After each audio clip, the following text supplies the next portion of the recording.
semester 7. Sekarang saya di sini akan mempresentasikan mata kuliah perubahan dan pengembangan organisasi. Perubahan dan pengembangan organisasi. Perubahan dan pengembangan organisasi adalah proses dinamis yang memungkinkan perusahaan beradaptasi dengan lingkungan yang selalu berubah.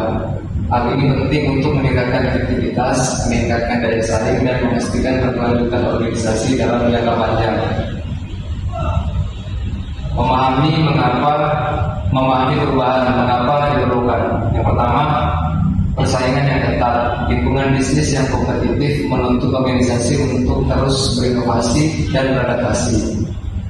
Kemajuan teknologi. Perkembangan teknologi menciptakan peluang baru sekaligus menuntut penyesuaian dalam organisasi. Yang ketiga, tuntutan pelanggan. Pelanggan memiliki harapan yang semakin tinggi dan organisasi harus responsif terhadap perubahan kebutuhan mereka. Yang keempat, pergeseran demografi. Perubahan komposisi tenaga kerja membutuhkan penyesuaian dalam praktik manajemen dan budaya organisasi. Jenis-jenis perubahan organisasi. Yang pertama, perubahan strategis, mencakup pergeseran visi, misi, tujuan, dan strategi organisasi. Yang kedua, perubahan struktural, melibatkan modifikasi pada desain organisasi, alur kerja, dan pembagian tugas.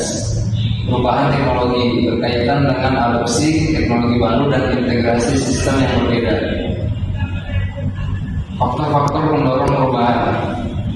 Tekanan eksternal, persaingan, perubahan regulasi, atau tuntutan pasar yang mendesak organisasi untuk berubah. Kepemimpinan visioner, visi dan inisiatif dari pimpinan untuk membawa organisasi ke arah yang lebih baik. Kebutuhan internal, keinginan untuk meningkatkan efisiensi, produktivitas, atau daya saing internal. Budaya organisasi, nilai keyakinan dan praktik yang mendorong atau menghambat perubahan di organisasi. Proses pengembangan organisasi. Yang pertama ada diagnosa, menganalisis kondisi saat ini dengan mengidentifikasi area-area yang membutuhkan perubahan, perbaikan. Dua, intervensi, merancang dan menerapkan solusi yang sesuai untuk mengatasi masalah yang teridentifikasi. Tiga, evaluasi, menilai keefektifan intervensi dan mengidentifikasi langkah-langkah perbaikan selanjutnya. Strategi implementasi perubahan. Yang pertama ada komunikasi yang efektif, memastikan seluruh anggota organisasi memahami alasan dan tujuan perubahan. Kedua, keterlibatan pemangku kepentingan, melibatkan karyawan, manajer, dan pihak terkait lainnya dalam proses perubahan. Ketiga, pengelolaan resistensi, mengidentifikasi dan mengatasi potensi penolakan terhadap perubahan di seluruh organisasi.